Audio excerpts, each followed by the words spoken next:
Hey guys, this is Colin from Blackjack Apprenticeship, and I am joined via the internet with Joe748 and our special guest, ByrnenDownTheHouse. How's it going, ByrnenDownTheHouse? Yo, going well.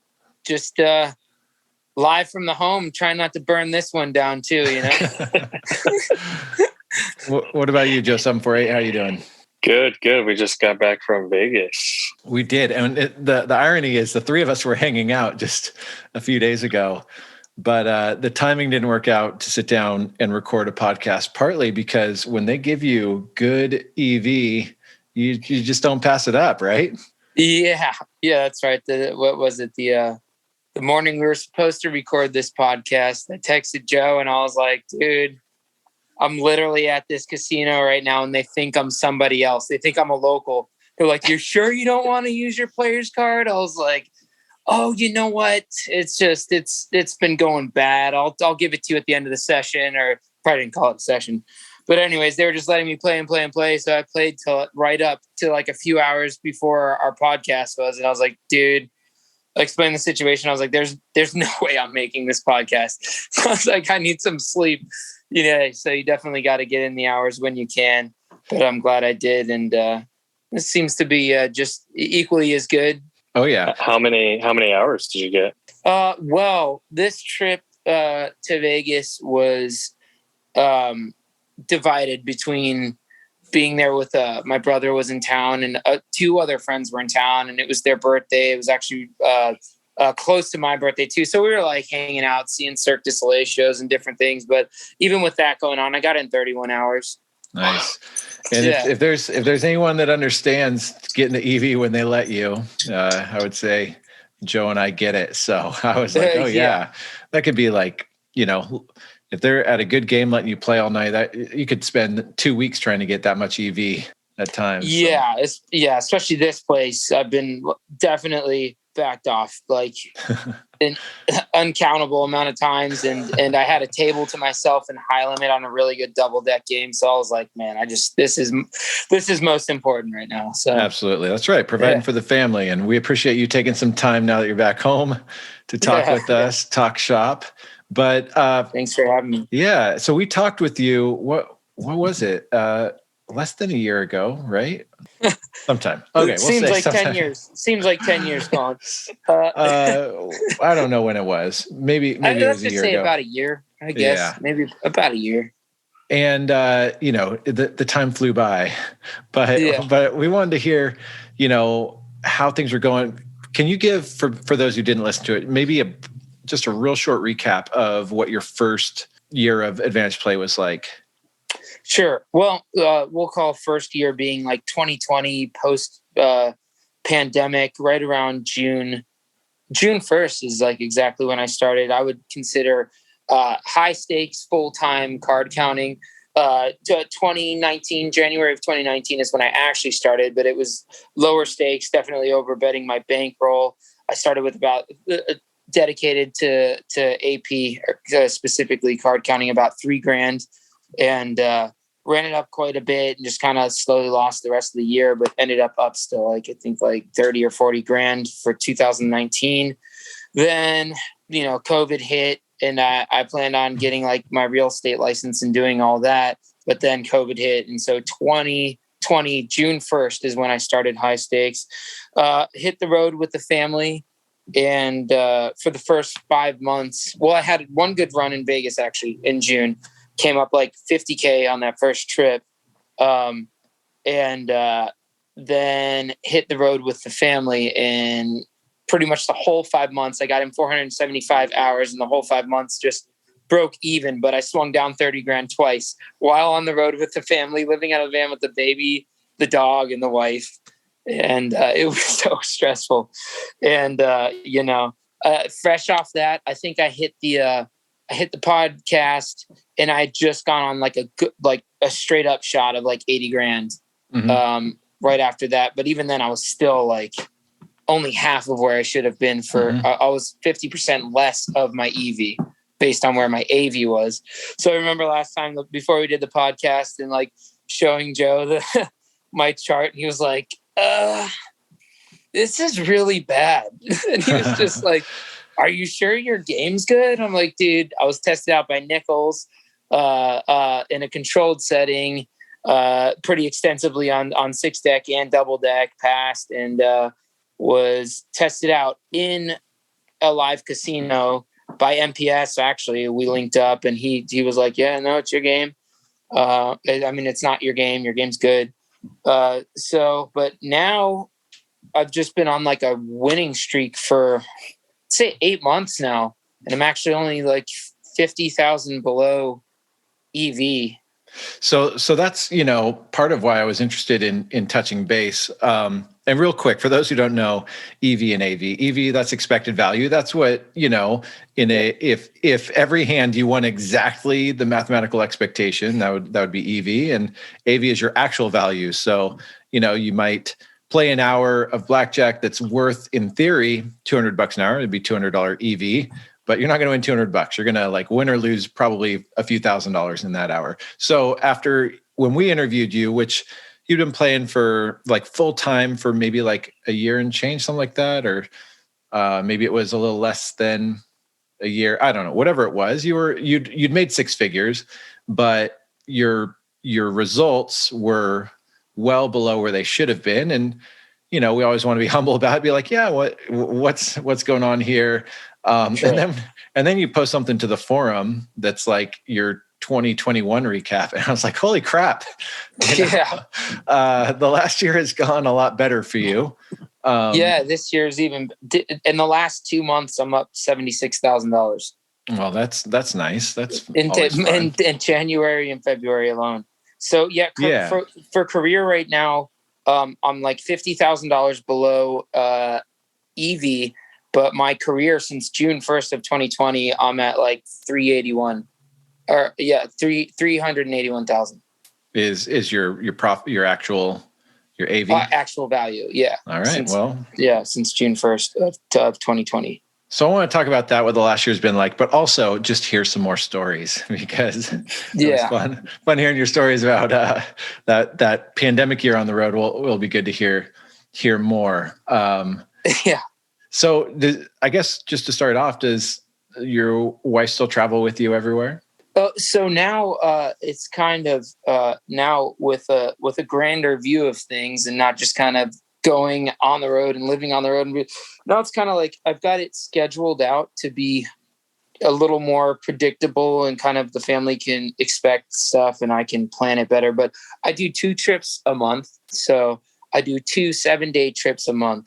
The first trip is I just go by myself, and I usually like live out of a rental car and just hit everything as hard as I can. Once I get backed off or burnt out in the market, I'll even drive like 8 hours to another place, sleep in the car like the whole time. I might get a hotel room like once and just to refresh and shower. But I'm going like psychopathic, like balls to the wall, grinding the first week.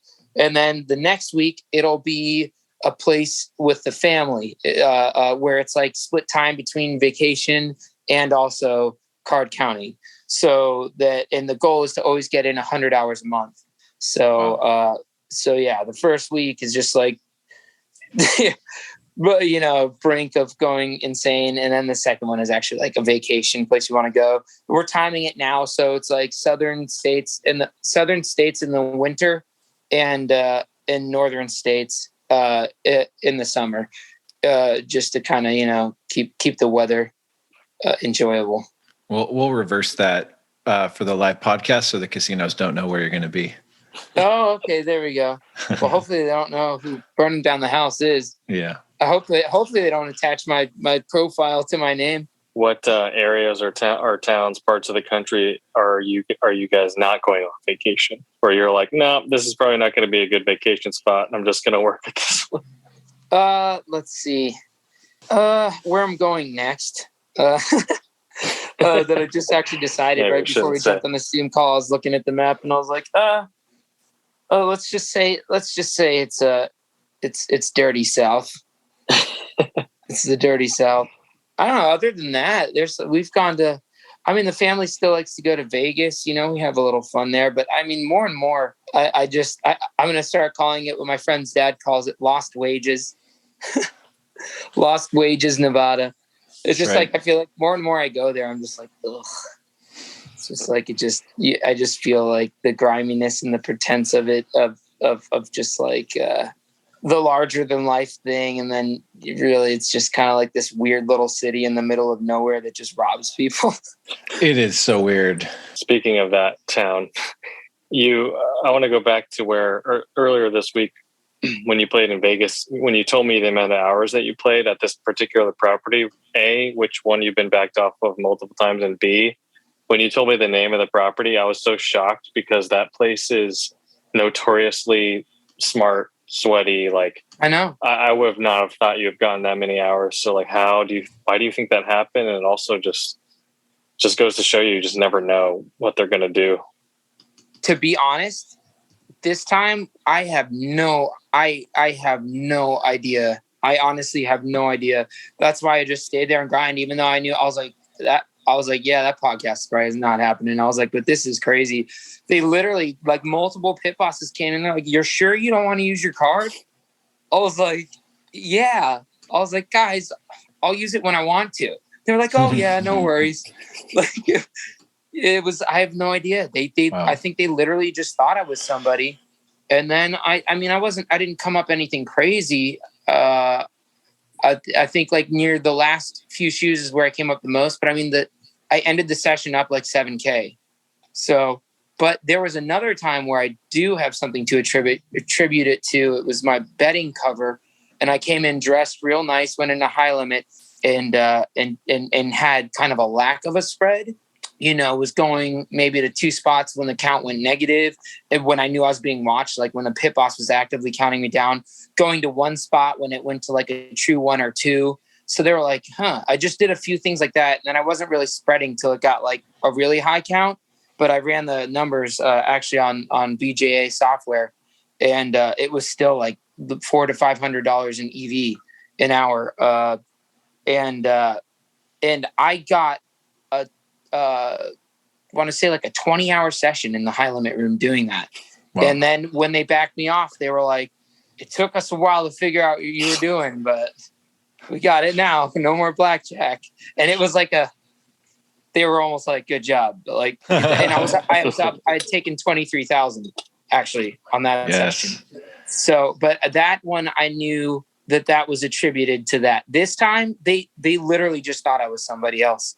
So they were like, this guy's not a threat. We know him. And they were like, everyone was like being buddy with me. I was like, damn, this guy's, whoever they think I am is freaking probably lost a lot of money here. That guy's going to come in next time and get backed off when he sits down because of you. Yeah. Oh shit, he totally is.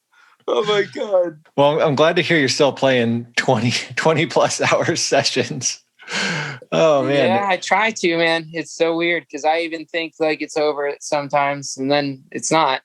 But then the one casino I did tell you guys about that I have gotten the most hours in Vegas, it's so funny, right? When I saw you guys, because, you know, we just met up to say hi real quick at the BJA house. That night I went to that casino and I played 2 hours and they backed me off for the first time. Oh, yeah. Yeah. I mean, it's weird. You never know. No. So how does your mom feel about what you're doing now? I remember before.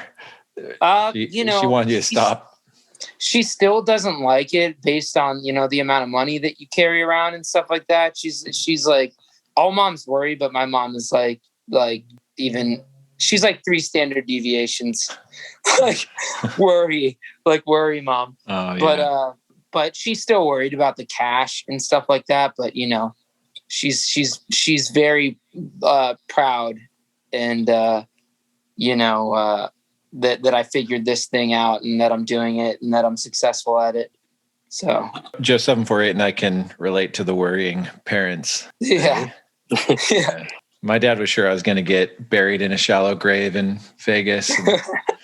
Yeah. Well, you know, some people still want to do that to us. I was at a casino on Fremont 2 trips ago to Vegas, and whether he's jealous or burnt out or just takes his fake authority too seriously.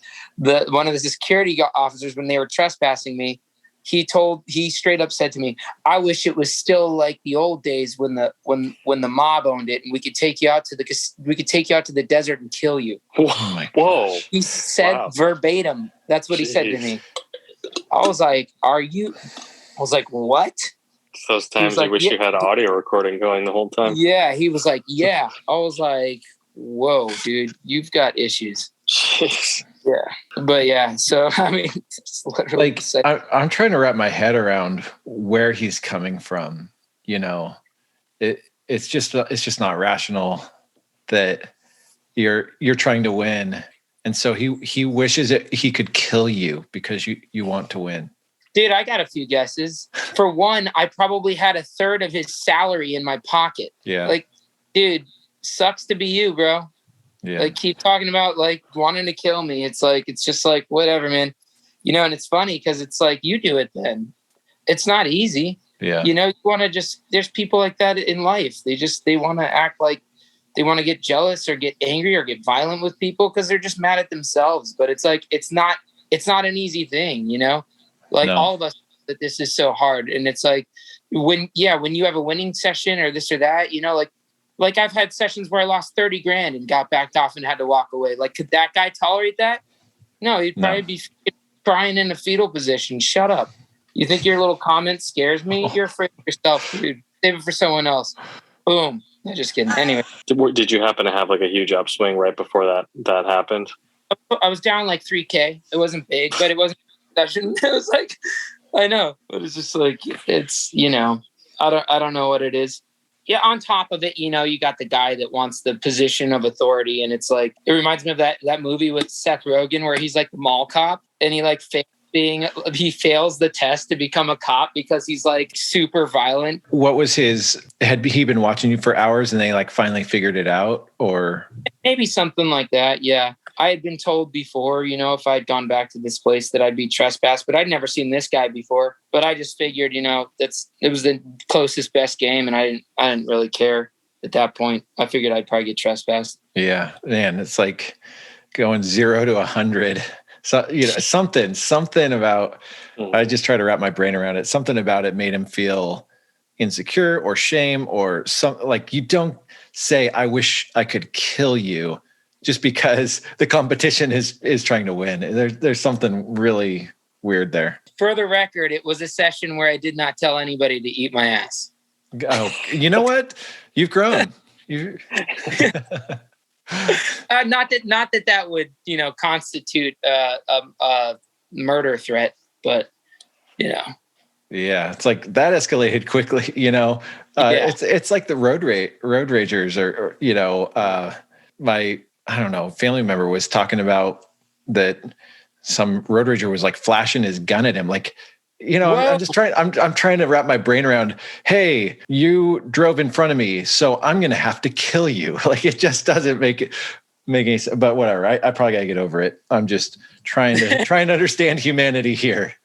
Yeah, there's probably not a very strong propensity of rationality amongst our kind, our race.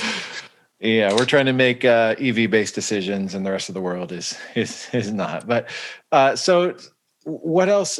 You know, you had that first year. Did anything change in your approach from when we last talked to, you know, we'll say the last year and change?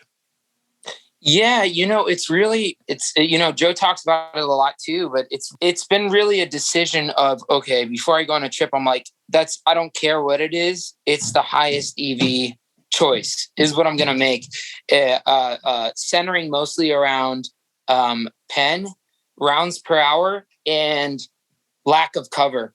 And I've still been getting a ton of backoffs, but I just leave right away, you know, and I've completely made up my mind, because sometimes I would do betting cover and stuff like that. It's like, maybe it bought me some time, maybe it didn't, but now I'm just like, I don't care. It's like balls to the wall, play as fast as I possibly can, get the dealer to try to go as fast as I can, move on, go to the next property immediately.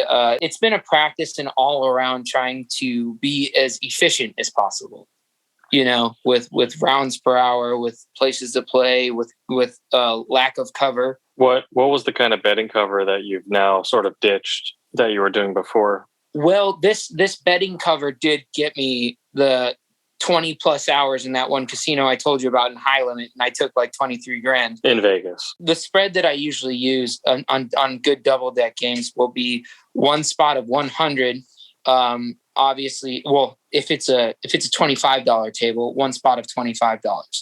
And then for every true count, I'll do two spots of that true count, like up to $600 or $700.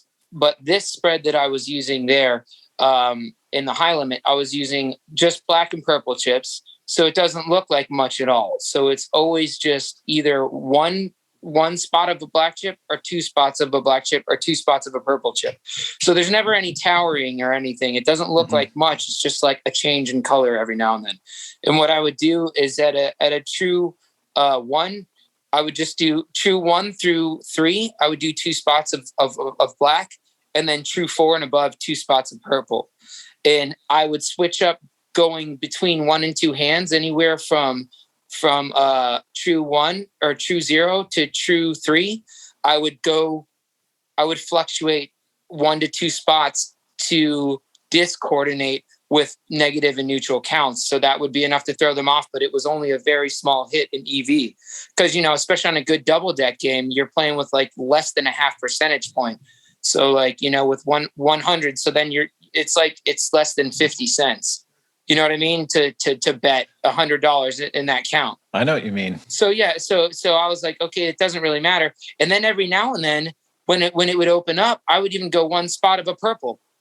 So it literally just looked like I would be gambling. And then if I won, I would leave it out there. I would progressive bet with a purple. And then once I lost it, I wouldn't press with a purple. I would just do one. If I lost that purple in the grand scheme of things, that's $2.50 at a 0. These are the kind of cover plays, one, you got to have the bankroll for it. And if someone has a, smaller bankroll, they probably can't afford these kind of cover plays. But the other is you ran the numbers on it. I had 50K with me when I was doing this. Yeah. And you had an even bigger bankroll to back it up, as far as the total. Yeah. That was with me, like on me. Yep. So yeah, that's a good thing. That's a good point to make. People shouldn't be trying to play this kind of way if they have like 10 or 20 grand. I wouldn't advise it.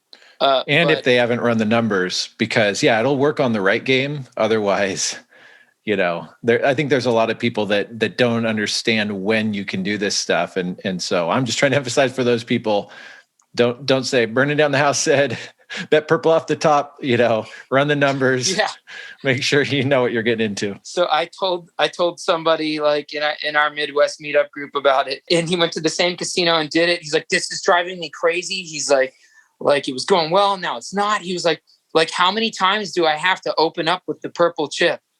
And I was like, wait, what? He's like, yeah, you do it every time, right? I was like, no, don't open.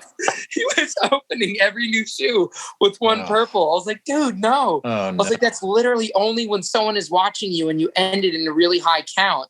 You know what I mean? Like open up with one purple. And like, if they're watching you, and then, if it does the trick, even if it doesn't and you lose that purple, like go back down to what the count calls for, he was opening I was like, oh shit, dude.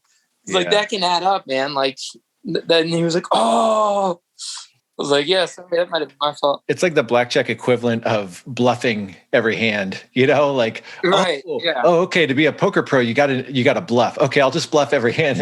Like you got to know when to use it. It's an exception to the rule, not the rule, or you're gonna go bust. Yeah, maybe I didn't explain it well enough.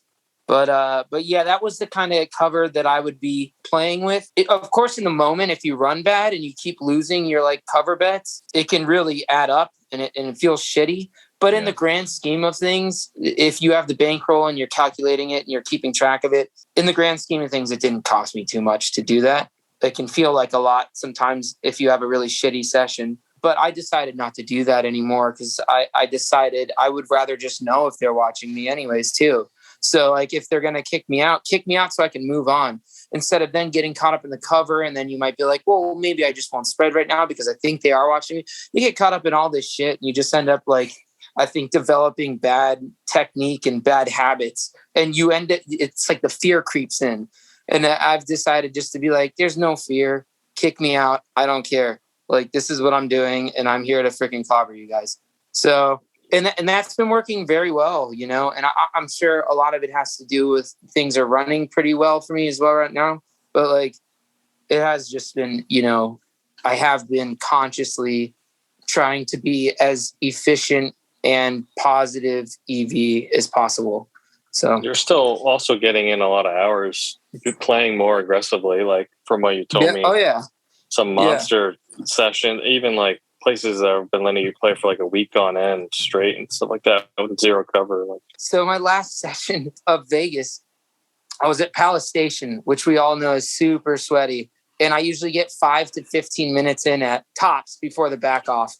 So I was there spreading like one spot of 100 to 2 spots of 600.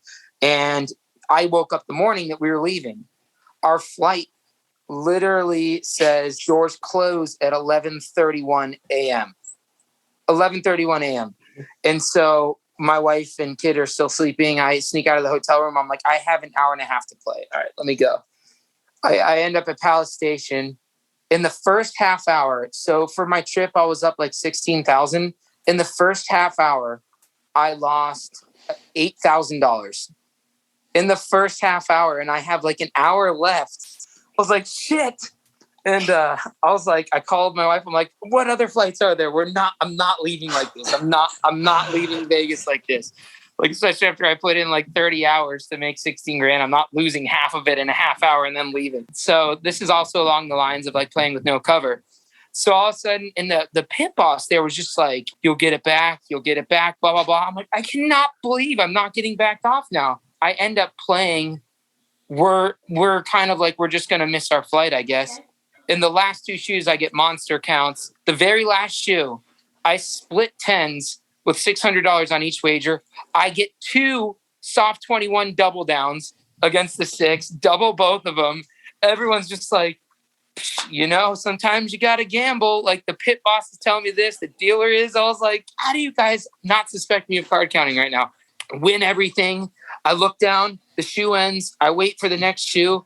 After a few hands, it plummets to like a running -6. I look down and I'm only down $200. I grab all my chips. I run.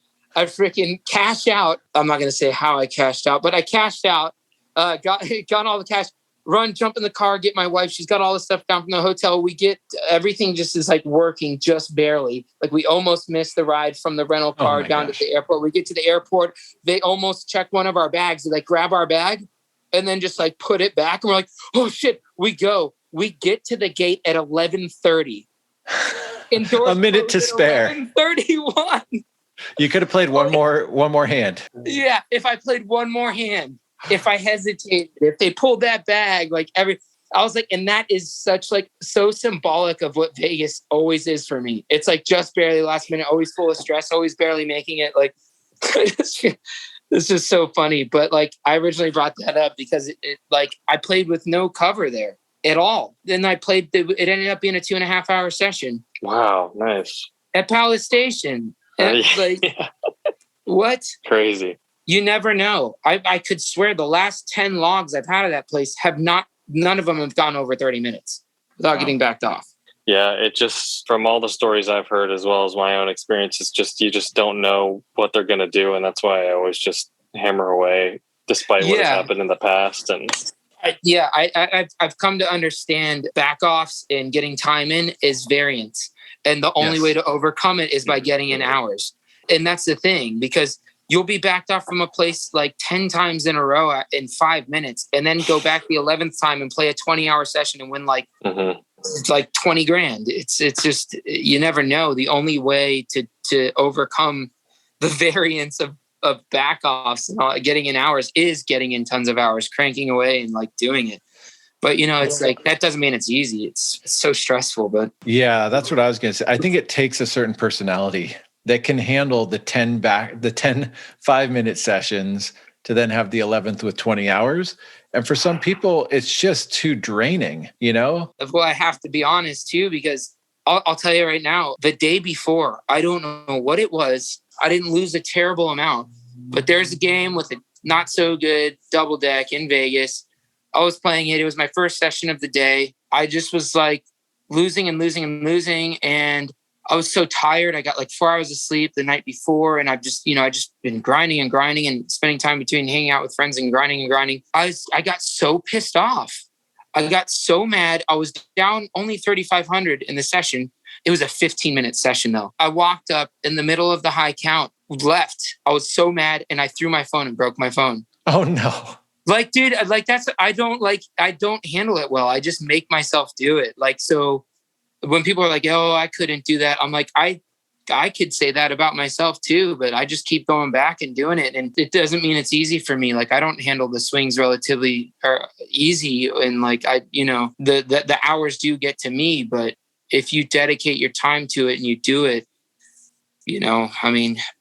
I try to do mindful things and focus on like clearing out the stress, but that came out of nowhere. I still don't know where that came from. I haven't gotten that mad about a session in a really long time. I just want to say that too, because being in it and like who I am, like I feel like everyone's like, it takes a certain kind of a person, but like I'm so terrible at this sometimes at like dealing with it. Yeah. So I'm not saying that it's easy for either of you guys to play that way.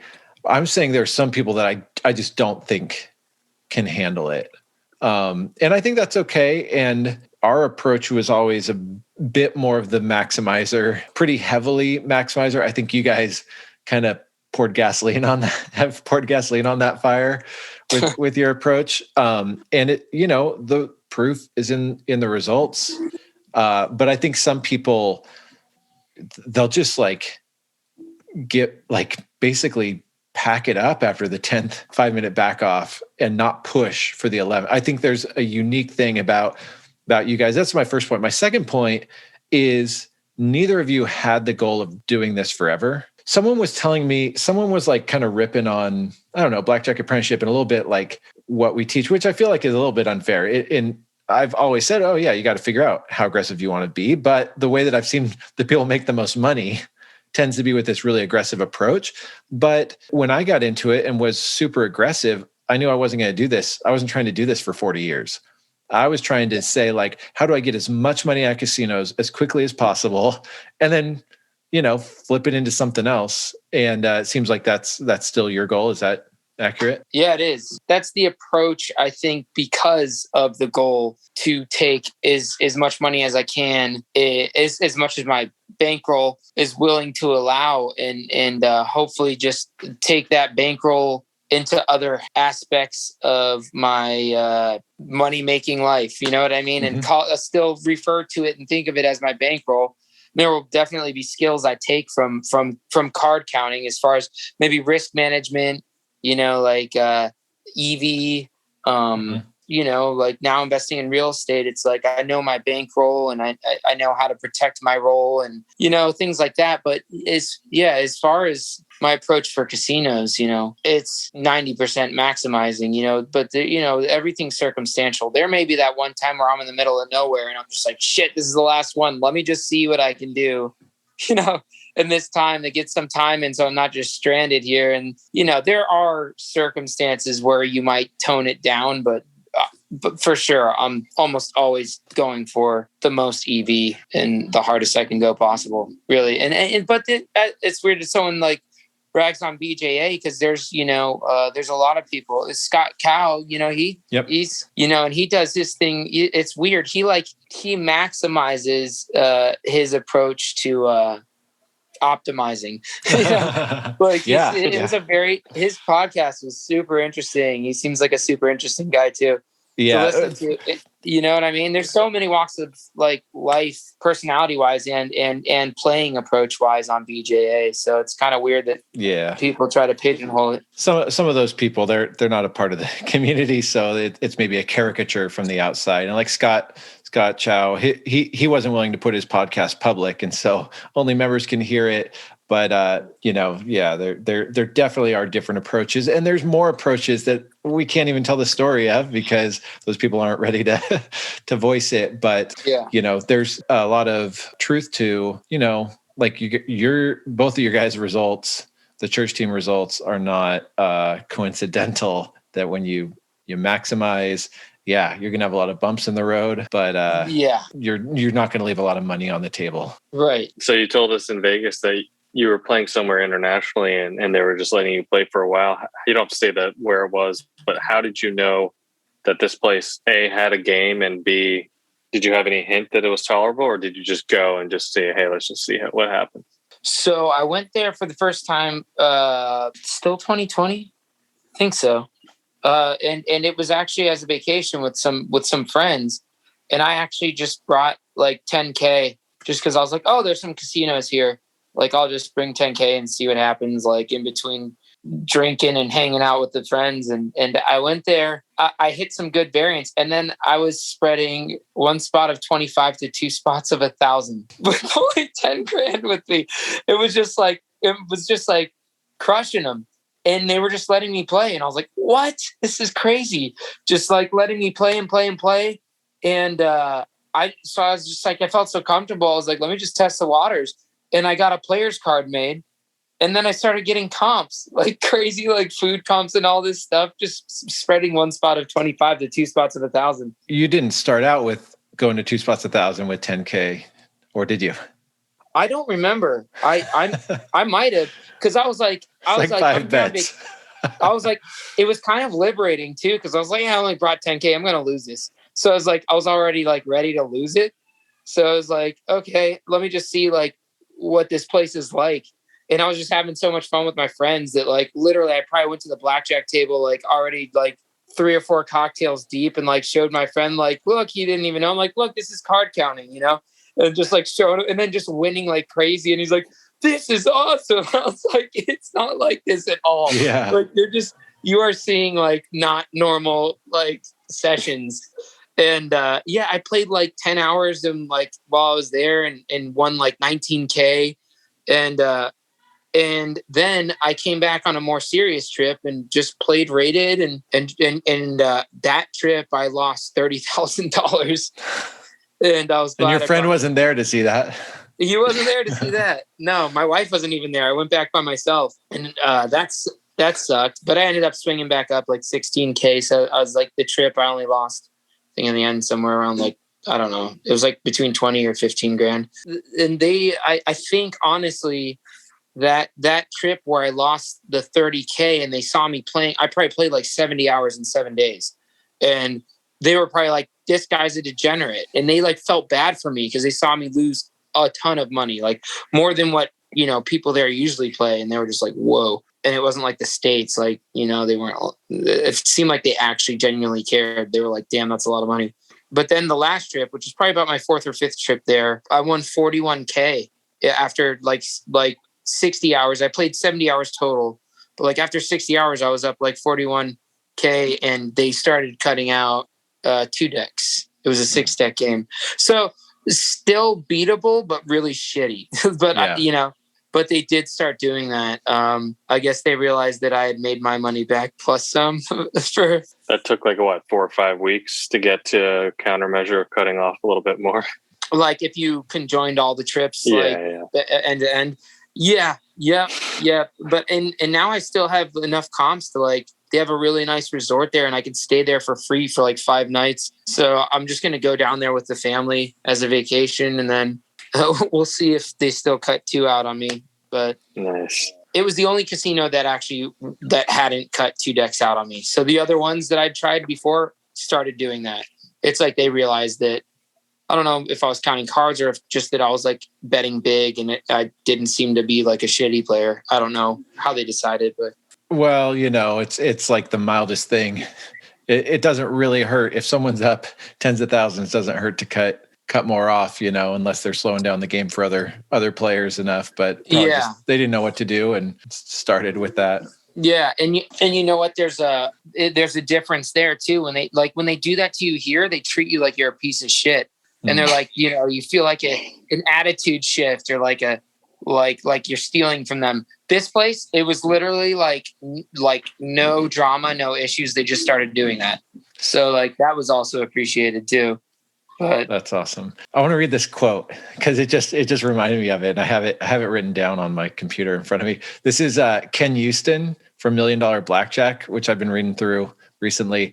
And it was when Atlantic City had like, there's this experiment where they have to let card counters play.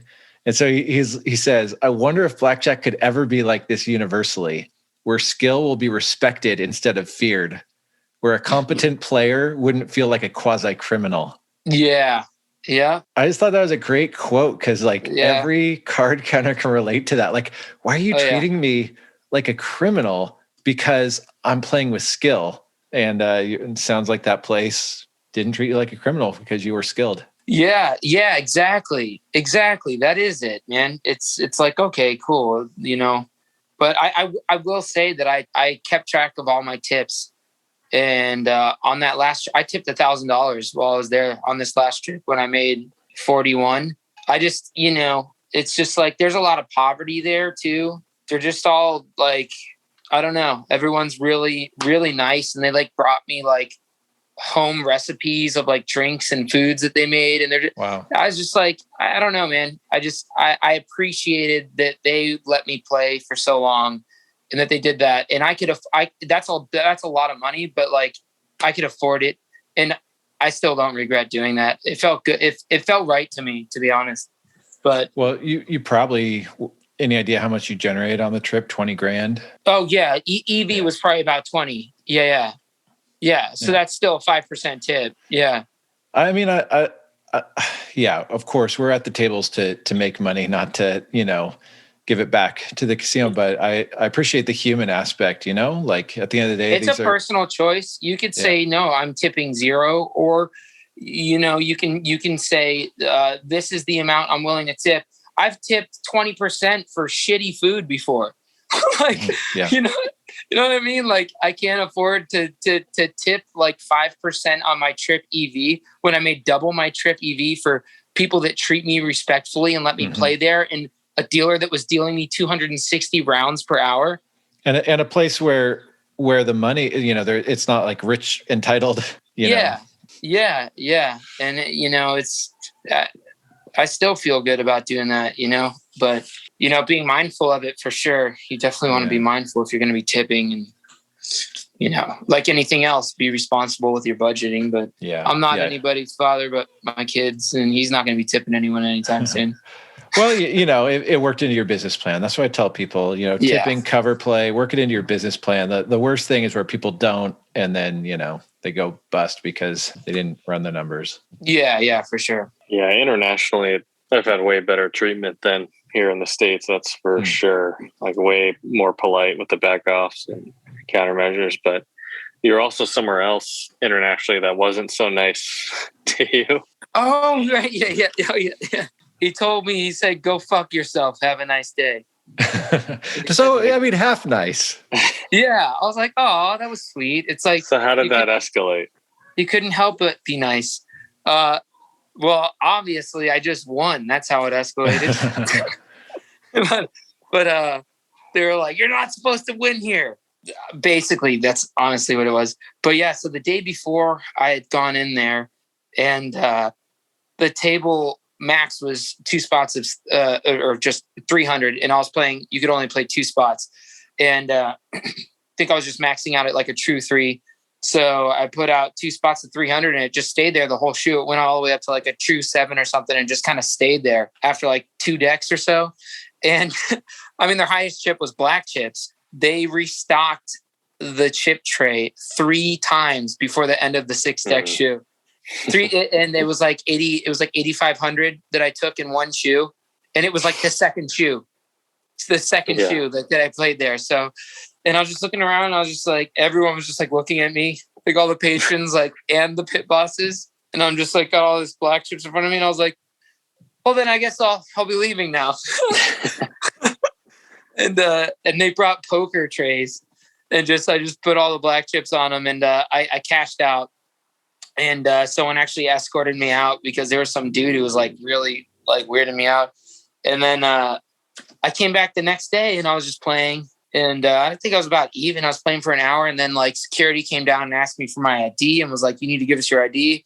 I was like, oh, I'm all right. I'm just going to cash out my chips and I'm going to go. I'm okay. I'm really okay. He's like, and he kept trying to push me to get my ID to him. And I just declined, walked to the cage, cashed out. And I was walking out. He's probably in his mid 50s. He kind of looks like he might've been a pretty rough teenager kind of a guy. And he's like kind of trying to intimidate me and like follow me out. And then I start filming and he's like, on the video, he's just like, and I would advise you not to come back ever again. He said it like it was like a threat.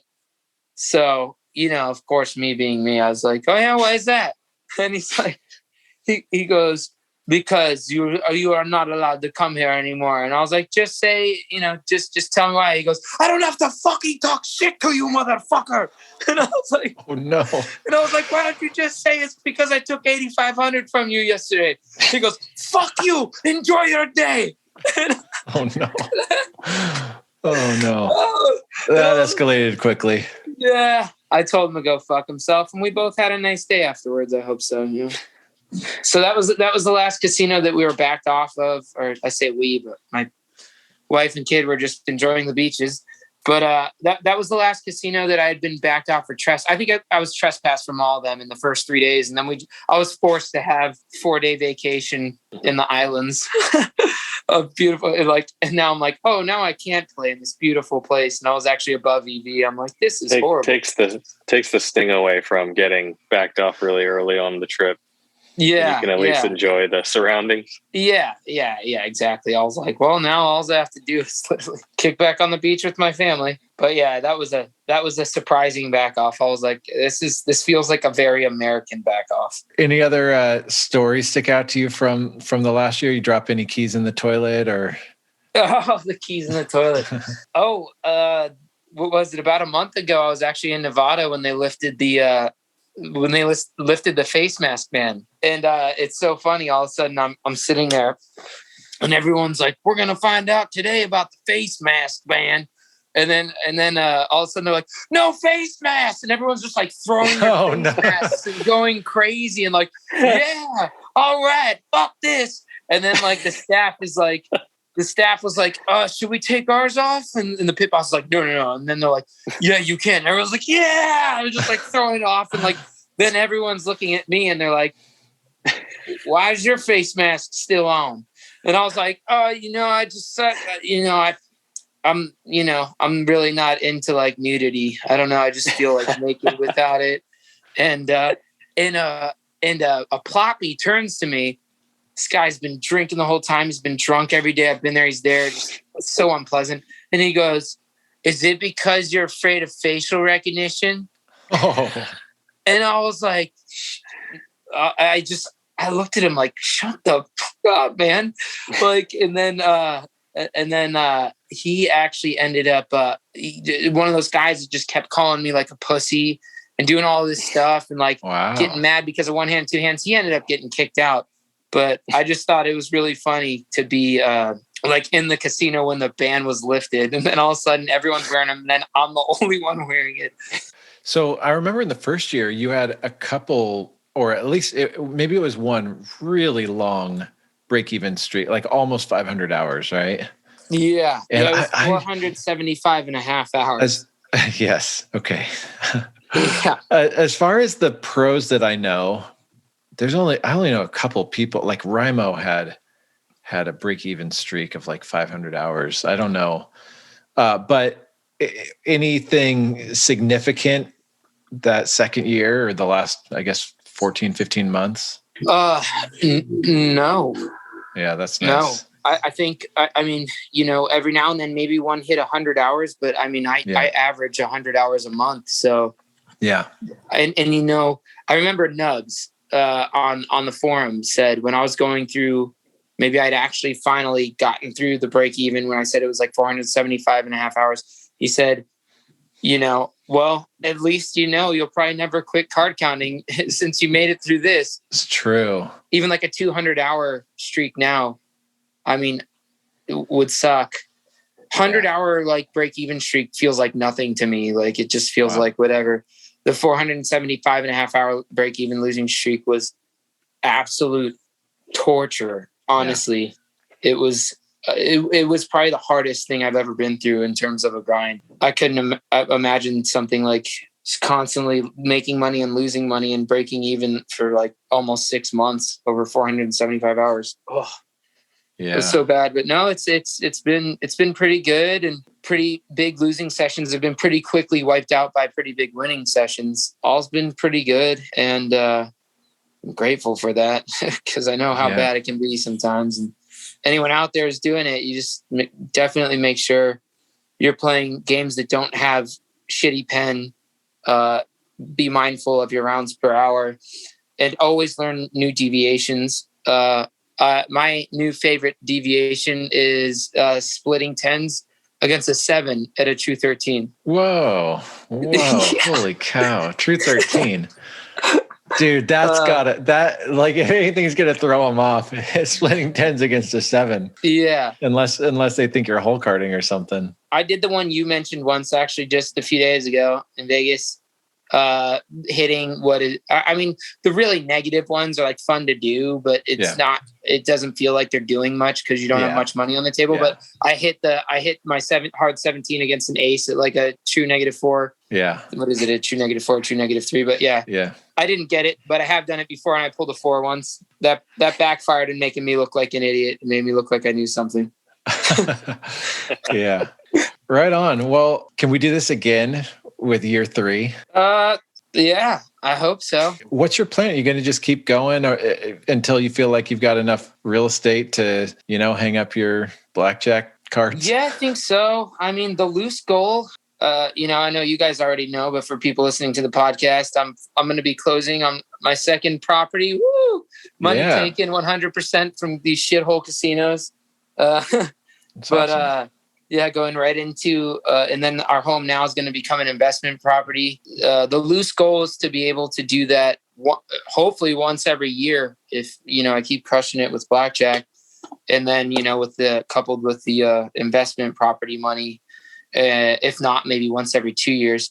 But, I guess until that starts becoming something that's taking up a lot of time, maybe with like maintenance or just enough kind of more passive income coming in, I'll probably taper down on the hours I do this for. But so far, I do foresee myself doing it through this year. And I think I'm just going to kind of take it year by year at this point. But yeah, that's the loose goal. Right on. I love the alignment, like you had a goal and you're staying aligned with it. Yeah. Well, hey, thanks to you and everyone behind BJA for making it super easy to calculate and keep records and, keep in touch with the community. And I don't do it as much anymore, but I'll tell you what, man, it meant like everything for me. There were just a bunch of people to comment with encouragement when I was going through that 475 and a half hour losing break even session. It really was like, the support really made a big difference just to even know that people were like reading it and being like, oh, that sucks. Or people being like, hey, I'll come test you out. All that stuff really made a big difference. And so, I'm grateful for what you guys have put together. And, there's a lot of argument too. People saying, oh, BJA is just cranking out all the card counters. There's so many card counters out here, you're going to ruin it. But honestly, I get a lot of hours in all over the country and it's not ruining it. And did those people have that outlook when they first started card counting? Like, give me a fucking break. Like, you guys allowed me to do this. And there's only so many people that are going to take it to a level, I think, like that. You know what I mean? So I think you guys are doing good work and you're helping people. And I don't think you're hurting it for the record. Thank you. Well, yeah, that's definitely, I think we might do a podcast on some of those ideas, but it's definitely not my goal to hurt card counting. And I care a lot about that. Thanks for being the kind of AP that people could say, oh yeah, it does still work. Well, I went through hell to get to heaven, man. I'll probably go back through hell again at some point. But it's just kind of how it works, man. Anyone can do it. It's not easy though. No, it's not. Joe, 748, you have anything you want to add here? No, just to touch on, just real quick, touching on your point you just said was it's not like every single year the card counters, the number like doubles and doubles and doubles. Like we go in and out of this thing, sometimes, we don't play for a year or two or something, like it's not that. It's not like these card counters they're in and they're going to stay and then more and more are added on top of the ones who are staying forever. Exactly. Yeah, that's a good point too. That's valid. But yeah, I'm just glad that your EV and your AV are catching up or they're there already. And glad you pulled out of that. Yeah, I'll just say, like, we care, and it was a fun podcast to do last time, but there was also this, like, damn, half of EV, that sucks. And then to hear you grinding and continuing to play a good game, and who knows what the next 475 and a half hours will be like, but it's awesome to hear you working towards the long run and all the math, working out. So yeah, sure. Last thing I want to say, you saying that working out and all the math. So I don't know if I've mentioned this before, but I had potentially could have slipped into like degenerate gambling. The first year I played Blackjack, I was not an advantage player, and degenerate gambling is in my family. My father, it passed away 6 years ago, but he was one of the worst degenerate gamblers that a lot of people had seen. But in retrospect and thinking all about it, and my wife has brought this up too before, that learning how to count cards and become an advantage player completely probably saved me from becoming a degenerate gambler. Because I used to think of the gambler's fallacy, maybe I'll get lucky, maybe I'll do this. Now for me, it's purely math-based decisions, and I know there's no luck. It's completely this or that. And my friend who was just with me in Vegas this time and actually saw me doing it for the first time was like, "You're never tempted to like go just like gamble on like a slot machine?" And I said, "No, man, I don't have an edge with that." You know what I mean? But like with card counting, it makes me completely just get in the mindset of what's the edge, what's the angle, what's the math, what's the NO, what's the system to beat this game. And there is no itch in my mind ever to just wager money or gamble. So I just wanted to share that too, because I've never heard anyone quite say it like that. But honestly, AP life has completely saved me from ever becoming a degenerate gambler. It's pretty cool. That's awesome. Yeah. And keeping aligned with the bigger picture goals, probably protects you from becoming addicted to EV or whatever, like it's all going towards a passive income status. Yeah. Something serving the family. So exactly. Yeah. I love it. All for the fam, man. Well, hey guys, thank you for having me. Great talk with you. Thanks always. for coming on. Yeah. And you guys can catch Burning Down the House in the BJA members forum, and we will catch you guys next time.